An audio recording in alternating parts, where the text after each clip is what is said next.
Radio Católica. Radio Católica. Unidos por Cristo y María. Unidos por Cristo y María.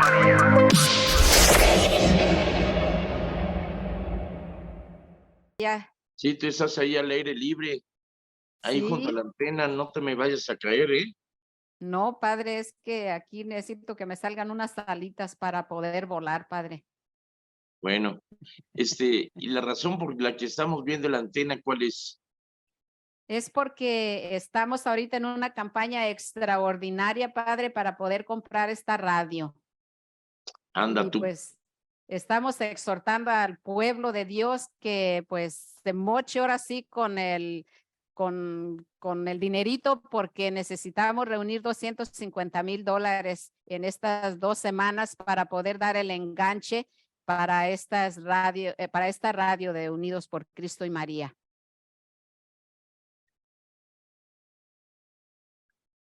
No ajusto. Mejor que la gente se moche. Ok. Es necesario que la gente se moche, padre. Sí, móchese con la feria. Oye, explíquenos un poquito más acerca de eso. Sí, padre, mire, es que ya tenemos prácticamente ya 20 años al aire en esta estación de radio de Unidos por Cristo y María, y pues nunca se nos había dado la oportunidad de poder comprarla, y fíjese que ahora, gracias a Dios, ya se nos dio la oportunidad de que podamos comprar esta radio con estas 3 frecuencias que escuchamos aquí en el Valle Central pues ahora sí que aquí del centro de la diócesis de Stockton y la diócesis de Fresno. Entonces es la 1390 de AM, la 102.1 FM también de perdón, la 102.1 de FM y la 105.9 de FM. Son 3 frecuencias que alcanzan todos los alrededores aquí, Stockton, Modesto, Que en Lodi. realidad le pertenecen a La Favorita, Así que es un es, consorcio de así varias es. estaciones de radio de La Favorita y que han tenido a bien el rentar su espacio para que Unidos por Cristo y María pueda transmitir durante 20 años. Ahora, qué bueno que finalmente La Favorita está dando la oportunidad para que se compre y en lugar de estar pagando mensualmente una renta, ya Unidos por Cristo y María va a tener los derechos para las ondas hercianas. Entonces, por eso Así es es. algo muy importante. El obispo Myron Cota hoy es un mensaje que dio aquí a través de esos medios y me parece muy padre que se solidarice y que invite a la feligresía a que sean parte de esta evangelización. Fíjate que el día de hoy estamos celebrando a un santo muy importante, muy interesante. Incluso se ha hecho una película de la vida de él. Se llama San Pedro Chanel, que puso una compañía de perfumes muy caro, Chanel número 5. No, no es cierto, no es cierto, no es cierto. San Pedro Chanel nació en Francia en el año de 1803 de una familia campesina y él fue ordenado sacerdote a la edad de 24 años y lo designaron a una parroquia que estaba en decadencia de San Cruz y con su entusiasmo, con su alegría, rápido la levantó. O sea, levantó el ánimo, levantó la parroquia y la hizo muy próspera y muy llena de fervientes católicos. Posteriormente, en ese entonces se fundó la Asociación de María, que son los maristas, y él ingresó con ellos y el Papa los mandó a que evangelizaran la Polinesia. Entonces él fue precisamente a la Polinesia en el año de 1836 más o menos, y llegó a una isla que estaba dividida en dos fuerzas, se podría decir dos jefes, que eran parientes, eran cuñados, pero así se llevaban en familia.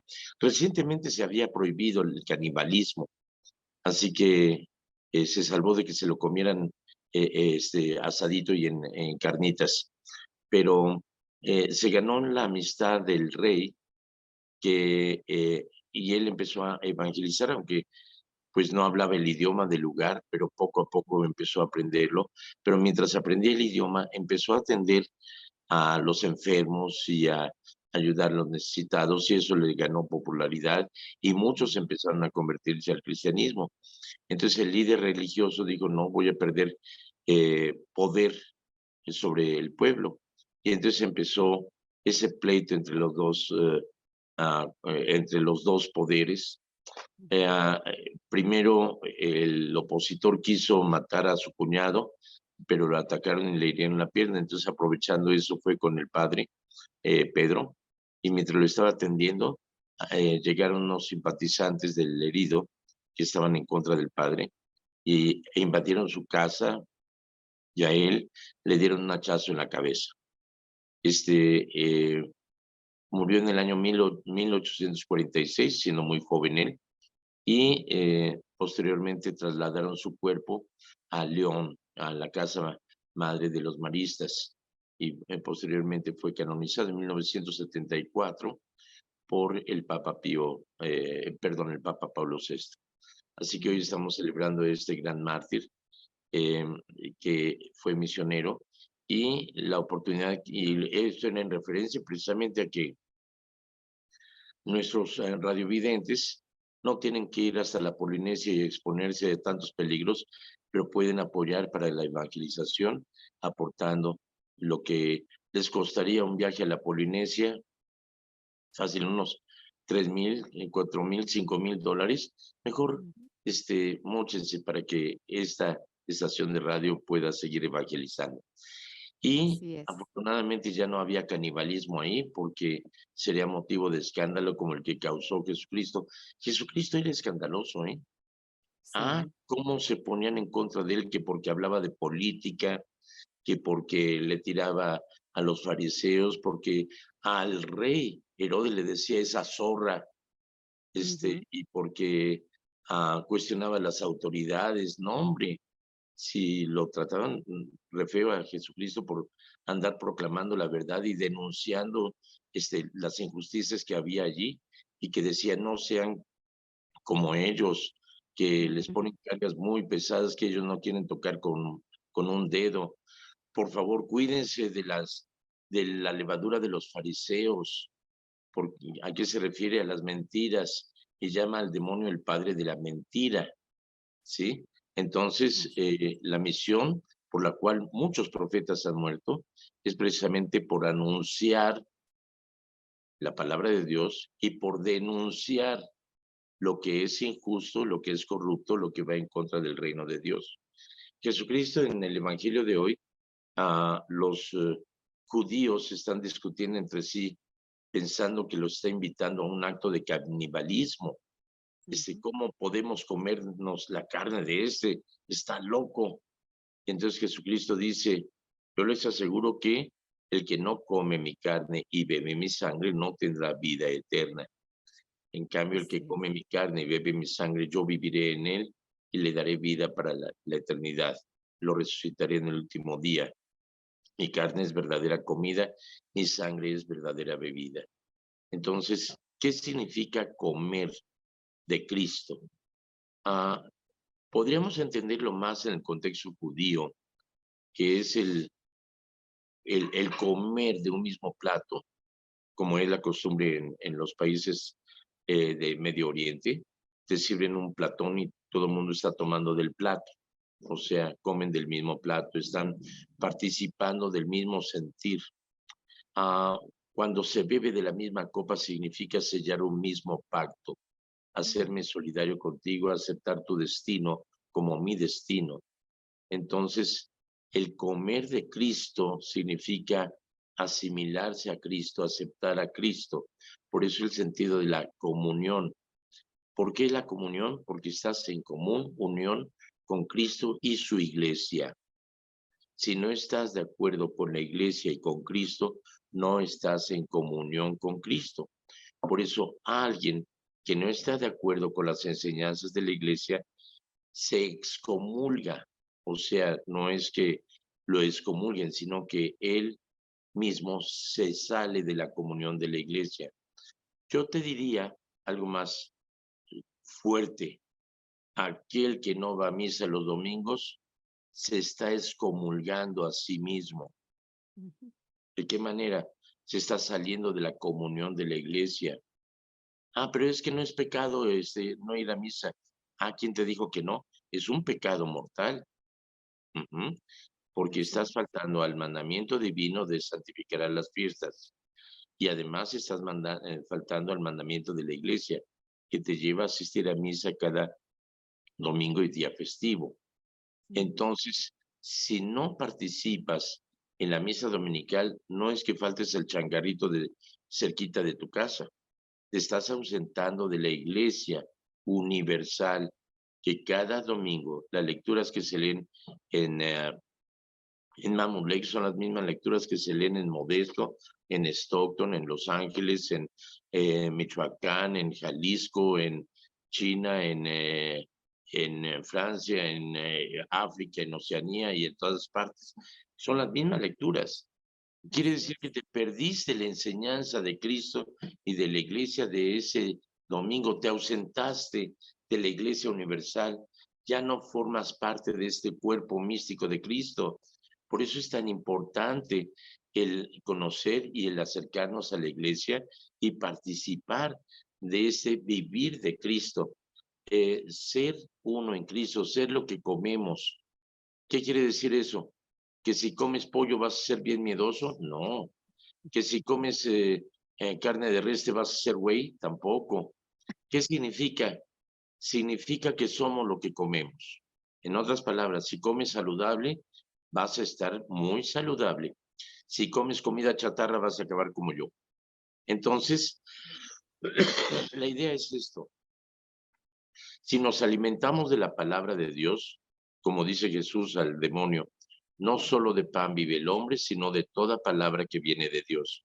Si nos alimentamos de la palabra de Dios y nos alimentamos de su cuerpo divino, entonces tenemos tarde o temprano que convertirnos en lo que comemos. Ser una imagen viva de Cristo. Es un Cristo que no viene a condenar al mundo, sino a salvarlo, que no viene a alejar a nadie, sino a incluir a todos, que viene precisamente a anunciar la buena nueva y denunciar el mal, denunciar la mentira, la corrupción, llama al diablo el padre de la mentira. Entonces este es el evangelio y esto es lo que debemos de vivir constantemente y vivamente, vivir a la imagen de Cristo. Y cuando nos enamoramos de Él, tarde o temprano acabamos de alguna forma haciendo las obras de Él. Quizá tengamos enemigos o gente que nos cae gorda o que nos ha hecho tanto daño. Ay, nos dan ganas de agarrarlos a trancazos o meterlos a la cárcel.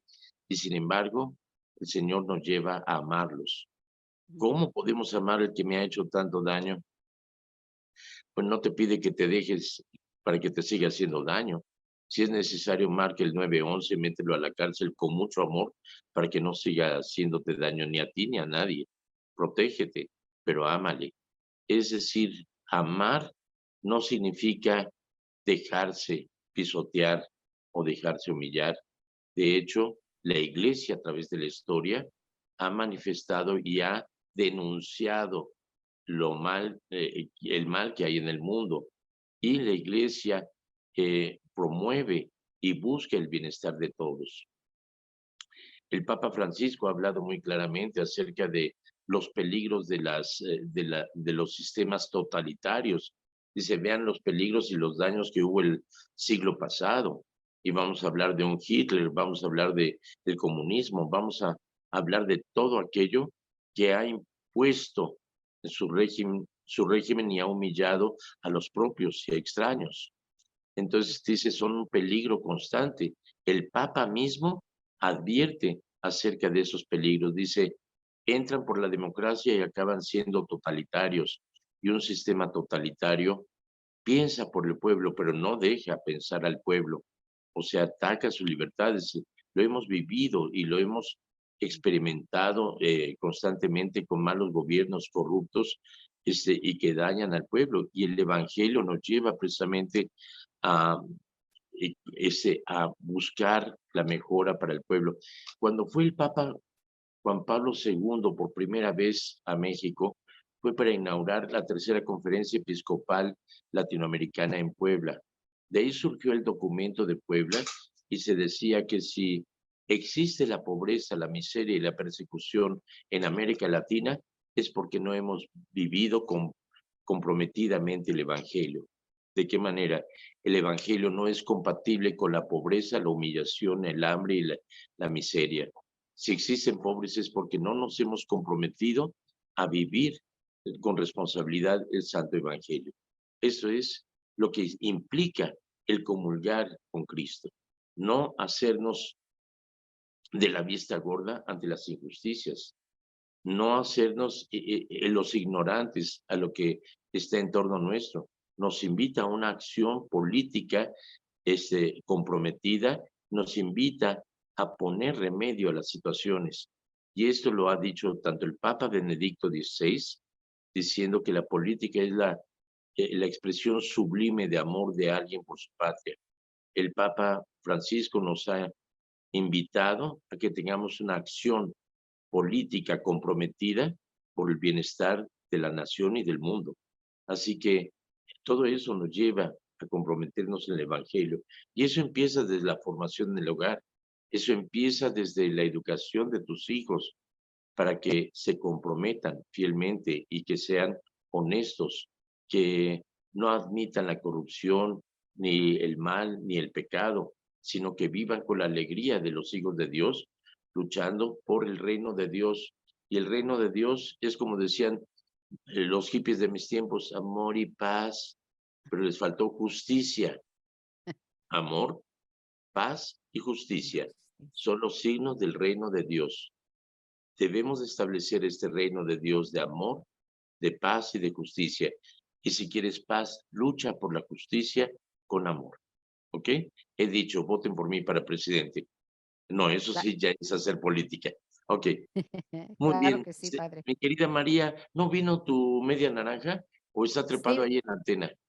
él está ocupadito allá haciendo la campaña ahorita por allá en la Ah, muy bien. cabina. Qué bueno. A mí me subieron acá a la antena y él se quedó allá en la cabina, padre. Bueno, pues a falta de Alfredo, pues ahí les va un chiste que me contó nuestra amiga Hortensia, que es muy bueno. En México se le llama Pepito, pero en España es Jaimito. Entonces, que llega Jaimito a casa, y que dice, mami, fíjate que en la escuela me dicen que soy muy distraído.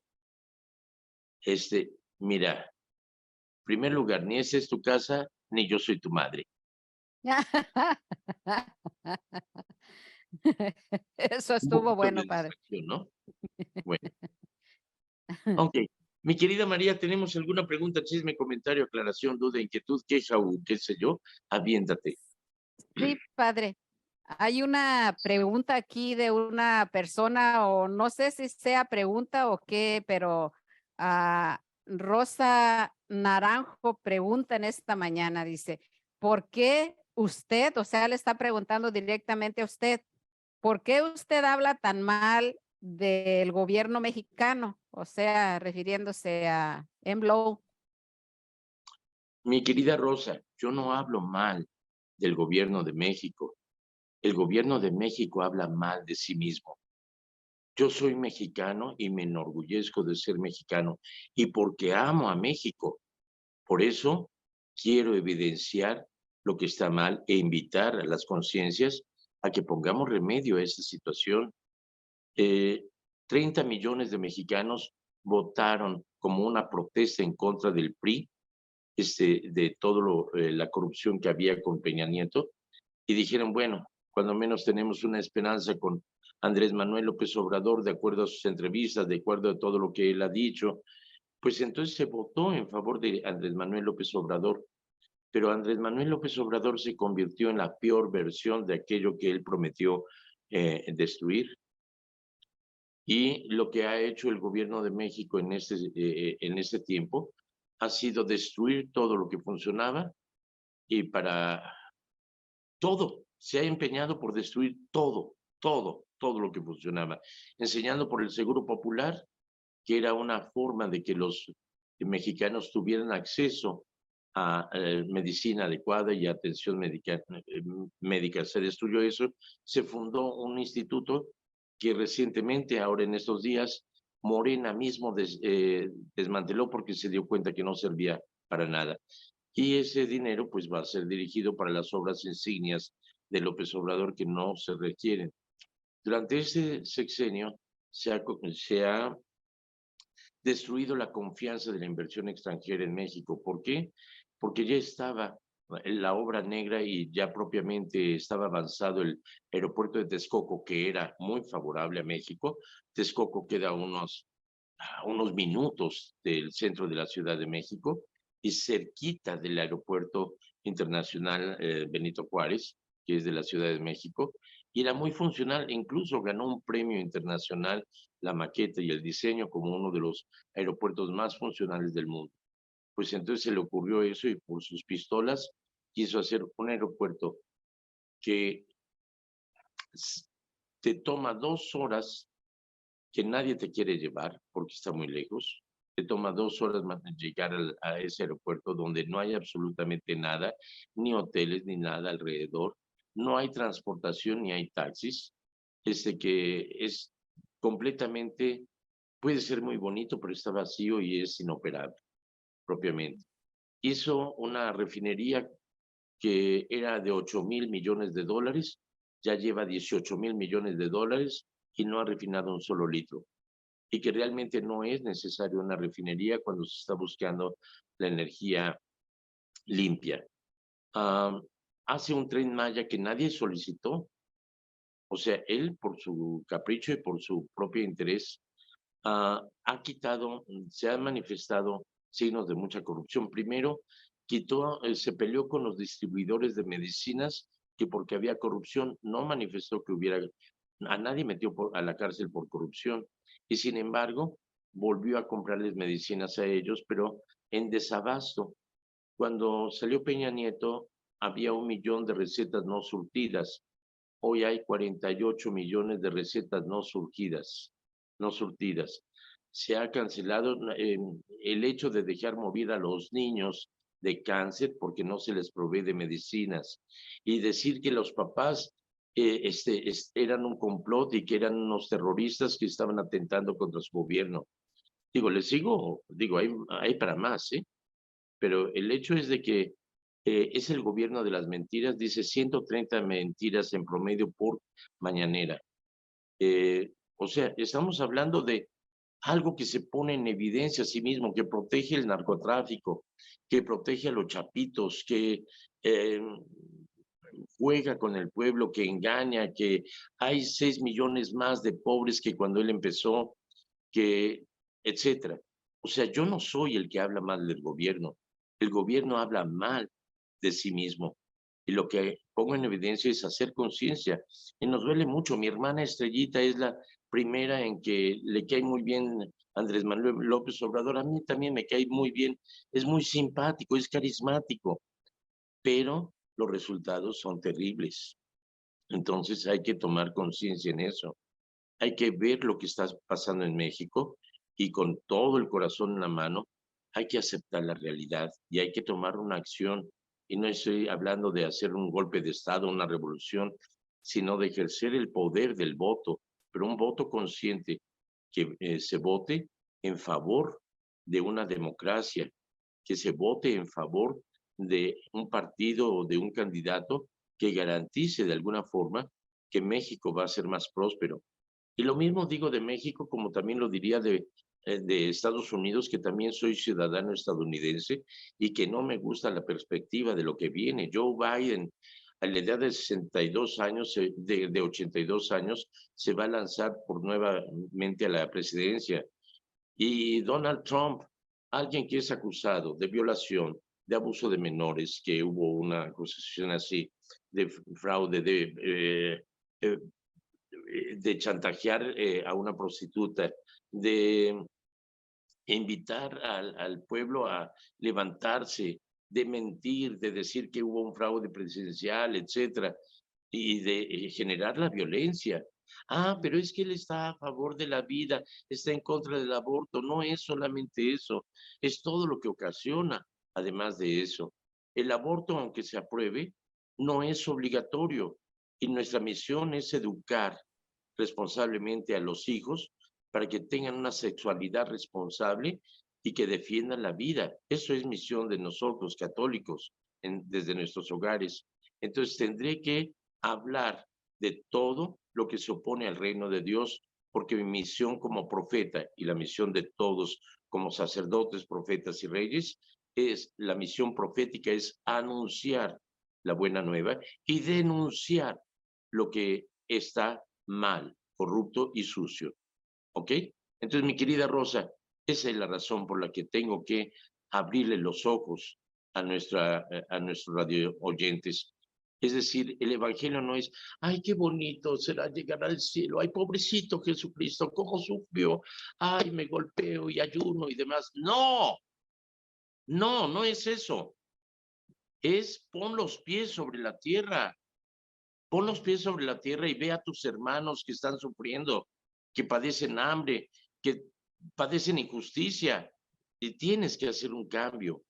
Esa es nuestra misión, nuestro comprometernos con el reino de los cielos. No podemos ver hacia el cielo ignorando lo que tenemos aquí en la tierra. Así que el camino al cielo empieza con el polvo de esta tierra y comprometiéndonos a hacer de este reino el reino de paz, amor y justicia nos corresponde a todos.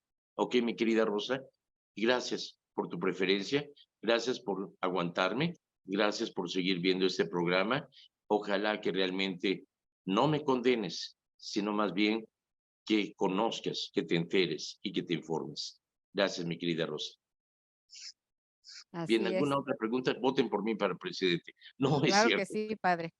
Tiene mi voto, padre. Fíjate que los sacerdotes somos muy malos presidentes.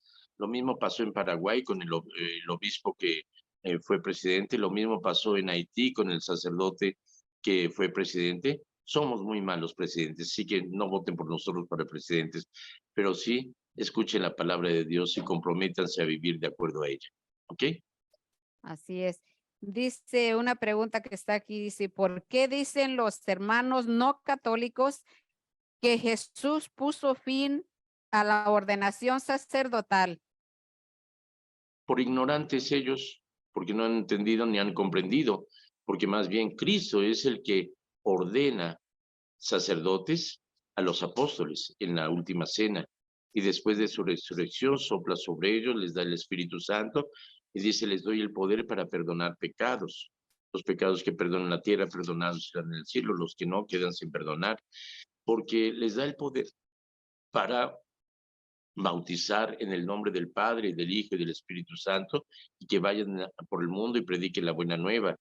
Cristo es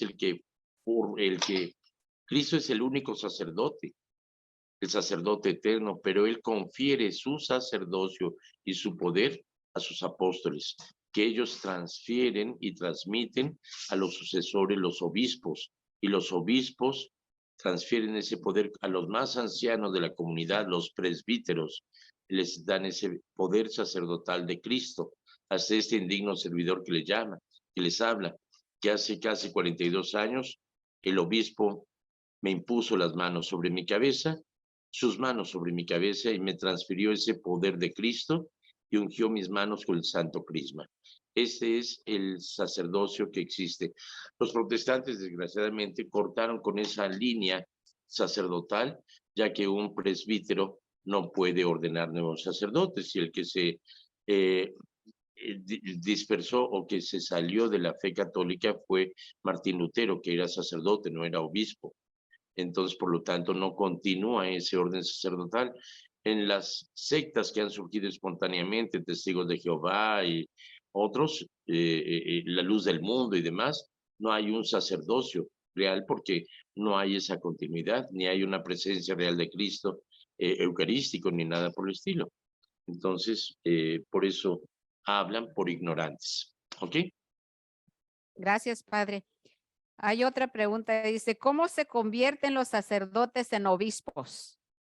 Bueno, en primer lugar, no es por candidatura o decir yo quiero ser obispo, sino que más bien cuando hay la necesidad de un obispo, los obispos proponen algún candidato. y se pone una tercia que se presenta como los 3 candidatos más convenientes de acuerdo a las necesidades propias de la diócesis donde van a ser destinados. Y esa tercia se le propone al Papa, y el Papa va a designar quién es aprobado para ese episcopado. Y entonces ya se le ordena obispo, pero no es de que, ay, yo quiero ser, no, no, no. El Papa, de hecho, ha dicho, busquen obispos no atrás de un escritorio de una curia, busquen a obispos que anden con tenis, con sandalias, con pantalón de mezclilla, que estén en los bares, que estén con la gente, o sea, entendiendo el sentido de bar muy diferente al que tenemos en México, en Estados Unidos. Los bares en Argentina o en Europa son lugares familiares donde alguien llega a tomarse un café o una cerveza o un refresco, pero van como familia. Es decir, y es una reunión social. Es muy diferente al concepto que se tiene aquí en Estados Unidos, pero el Papa Francisco ha pedido que busquen entre los sacerdotes, entre los pastores que huelan a oveja, es decir, los que están entre la gente, ensuciándose en el polvo de las calles o del campo, los que están cercanos a la gente. Y afortunadamente en Stockton tenemos un pastor que huele a oveja y que ha surgido precisamente del pueblo y que está muy cercano al pueblo. Bendito sea Dios. Así es, padre. Esta otra dice, ¿por qué los sacerdotes visten de negro? Se ve muy elegante, ¿no? Sí, claro que sí. Mira, eso sucedió cuando Garibaldi dijo, yo tengo una bolita que me sube y me baja. ¡Ay! No, ese es el grupo Garibaldi, no. Garibaldi, el que formó la República Italiana, porque antes era una serie de reinados y provincias y principados en los cuales el Vaticano, el Papa, tenía varias provincias papales. Una de ellas era Florencia, otra era Venecia, pertenecía era una de las provincias papales. Se eliminaron esas provincias, se le quitaron al Papa y se formó la República Italiana, donde también se unificó el idioma italiano. Se puso, surgió la República y el Papa quedó reducido al país más pequeño del mundo, país más independiente, que es el Vaticano, que está dentro de otro país, que es Roma, dentro de una ciudad, que es Roma, pero es el país más pequeño del mundo. Tiene su propio gobierno, su propio servicio postal, sus propias monedas, etc. Allí quedó reducido el Papa y se le llamó el preso del Vaticano. Entonces, ante eso, los sacerdotes no tenían una vestimenta que los identificara. Los monjes sí, los monjes vestían un hábito de acuerdo al color, de acuerdo al significado de lo que es para ellos el servicio. Los franciscanos usan el color café, recordando el color de la tierra y que fue un jardinero el que le dio su primer hábito a Francisco de Asís, etcétera, ¿no? Otros usan el color azul por la Virgen María, etcétera. Los monjes sí tenían hábito, pero los sacerdotes vestían como era la moda del día. Entonces, él ordenó que todos los sacerdotes vistieran de una casaca, o sea, como una gabardina o un abrigo hoy en día que era hasta la rodilla más o menos, y con el cuello que se usaba antiguamente, eso se llama alzacuello.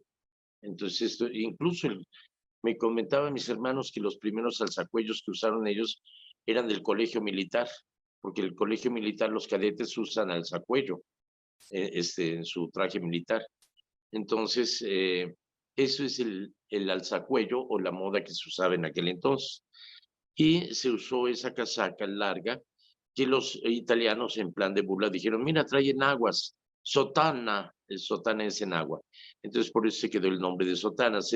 El color negro era en un sentido de muerte a este mundo, pero nacidos para la vida eterna. Entonces ese es el color y esto es lo que significa el color de la sotana. Oh, qué bueno, padre, qué bonito.